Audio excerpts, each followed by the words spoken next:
Israeli Prime Minister Benjamin Netanyahu is a man of considerable intellect and experience, shaped by his background as the son of a renowned historian. He is undoubtedly aware of the complex and often brutal history of anti-Semitism that has plagued the Middle East and the whole world over the years. Despite this, Netanyahu has recently made statements that seem to reflect a dangerous optimism about the potential for de-radicalizing our Muslim enemy in our midst, specifically the Arab Muslims in Gaza. While Netanyahu's intentions are undoubtedly rooted in a desire for peace and coexistence, his approach appears increasingly disconnected from the harsh realities on the ground that he knows, and more focused on trying to placate a politically correct Western world that forbids Israel from taking the one act that will protect Israel from our enemies, incentivizing the immigration of the Arab Muslims in our midst who want to kill us and destroy the Jewish state of Israel.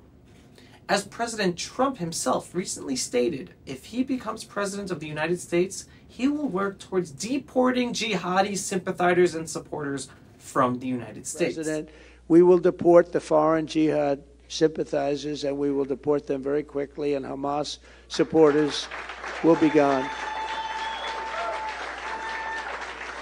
If you hate America, if you want to eliminate Israel, then we don't want you in our country. We really don't want you in our country. If Trump believes that in order to help keep America safe, that he must deport jihadi sympathizers and supporters, then shouldn't Israel work on deporting terrorists, all those who support the terrorists, and all those who educate their children to kill Jews and be martyrs, which is the majority of the Arab Muslims who live in Gaza, Judea, and Samaria? The idea that radical elements within our enemy Muslim population can be reformed or de-radicalized is quite frankly a dangerous delusion. Netanyahu's statements suggesting that peaceful coexistence with a de-Nazified Muslim population in our midst is feasible seems to ignore a painful historical and contemporary reality.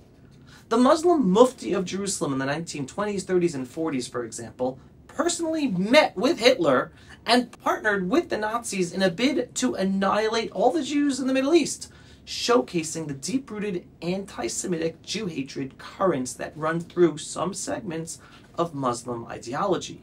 That has nothing to do with the establishment of the Jewish state of Israel, Jewish settlements in Judea and Samaria, or Jews living in our ancestral and biblical lands in Judea and Samaria. Furthermore, the concept of Palestinian national identity offers no real potential for de-radicalization. As spoken about by former Soviet Union intelligence officers, the Palestinian national identity was invented by the Soviet KGB in the 1960s as a tool to undermine the Jewish people and destroy the Jewish state of Israel.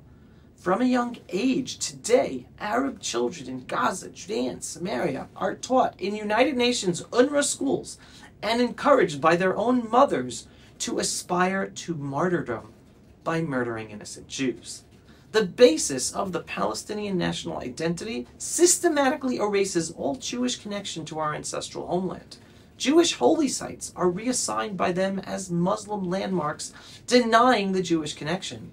It lacks any unique historical, cultural, or archaeological significance of its own, and instead focuses on denying and negating Jewish history and Jewish heritage in our ancestral homeland.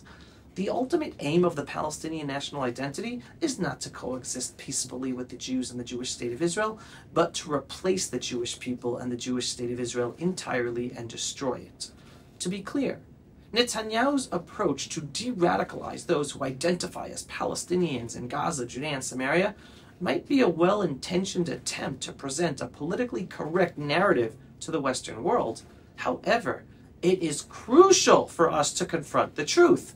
The ideology that underpins the radical elements of the Palestinian national identity is fundamentally opposed to the existence of the Jews living as sovereign in our Jewish state of Israel, and it is entirely based on the erasure and killing of the Jews in our homeland. This opposition is not merely a political stance, but a deeply ingrained theological conviction within the Islamic jihadi world. The existence of a Jewish state in our ancestral homeland is seen as a direct challenge to the supposed supremacy of Islam, making any hope of peaceful coexistence or de-radicalization seem like a pipe dream. In contrast to the idealistic vision that Netanyahu seems to hold, the reality is that many of our enemies, particularly in Judea and Samaria and Gaza, neighboring countries such as Jordan, Egypt, Lebanon, Syria, Iran, are educated from a young age to harbor deep-seated hostility and hatred toward Jews. While some individuals may recognize the freedom, equality, and opportunities available to Arab Muslims in Israel, where Sunni and Shiite Muslims, female Muslims, atheist-born Muslims, and gay Muslims live with unprecedented freedom and equality alongside Jews and other minorities, the majority Arab Muslims remain entrenched in a worldview that sees the Jewish state as an existential threat that must be destroyed, despite Israel being the only country in a majority Arab Muslim Middle East that allows freedom and equality for all Arab Muslims. The situation in Western countries with growing radical Muslim populations further illustrates the challenge. Netanyahu's optimistic view that these radical Muslim elements can be reformed overlooks the stark reality seen in countries like the USA, Britain, France, and Germany, where the growth of the jihadi Muslim community has led to increased social tensions and security concerns for the citizens of those countries. The rise in Jew-hating anti-Semitic incidents in those countries also highlights the limitations of de-radicalization efforts here, raising questions about their effectiveness and feasibility.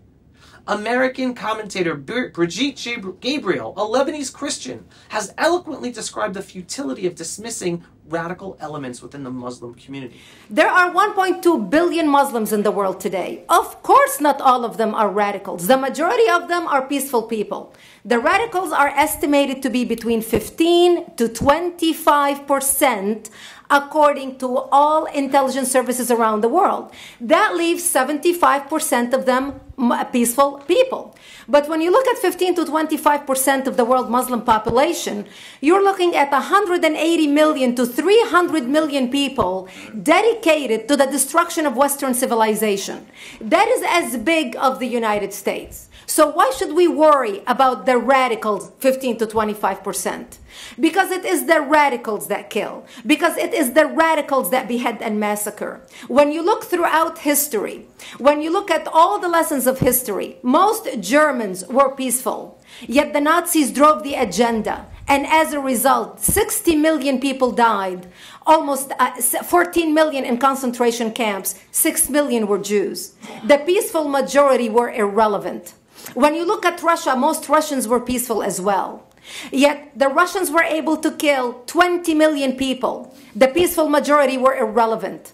When you look at China, for example, most Chinese were peaceful as well. Yet the Chinese were able to kill 70 million people. The peaceful majority were irrelevant. When you look at Japan prior to World War II, most Japanese were peaceful as well. Yet Japan was able to butcher its way across Southeast Asia, killing 12 million people, mostly killed with bayonets and shovels. The peaceful majority were irrelevant. On September 11th in the United States, we had 2.3 million Arab Muslims living in the United States.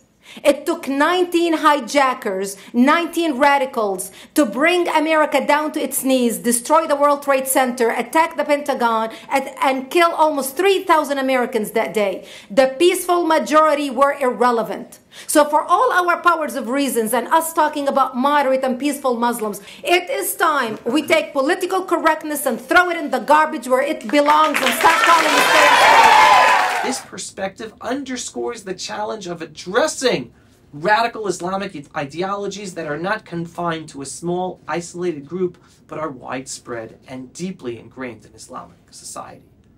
Netanyahu's stance might inadvertently offer false hope to the Western world, suggesting that the problem of radicalization can be solved through diplomacy and educational de-radicalization programs.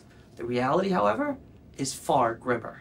The ideological battle against Islamic jihadi Islam is not merely about changing minds, but about confronting a worldview that is a majority that sees the destruction of the Jewish state and developing a global caliphate under Sharia law to control all infidels as a religious imperative.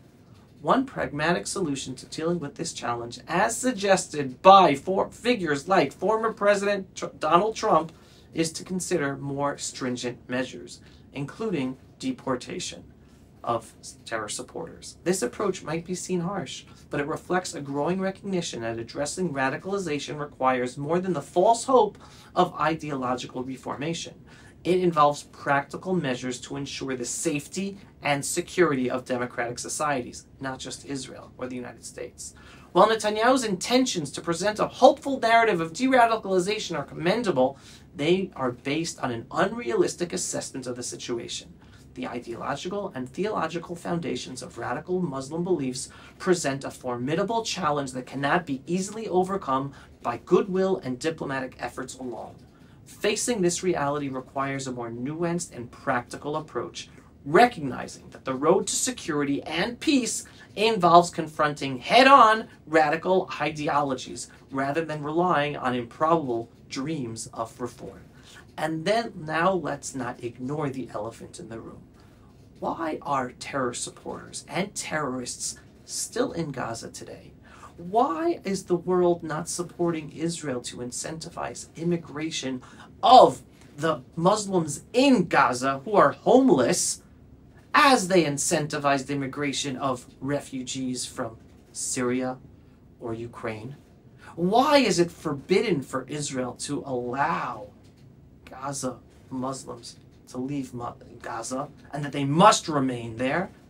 Well, there you're seeing the secret agenda, really, of the freedom-loving world and our own allies, the United States of America and the Biden administration. They want the Muslim Arabs to remain in Gaza as terrorists, as a thorn in the side of the Jews and the Jewish state of Israel. Well, there's only one way we can confront that. By confronting it. By saying that we only will have peace and security if all those Arab Muslims who support killing Jews no longer live amongst us.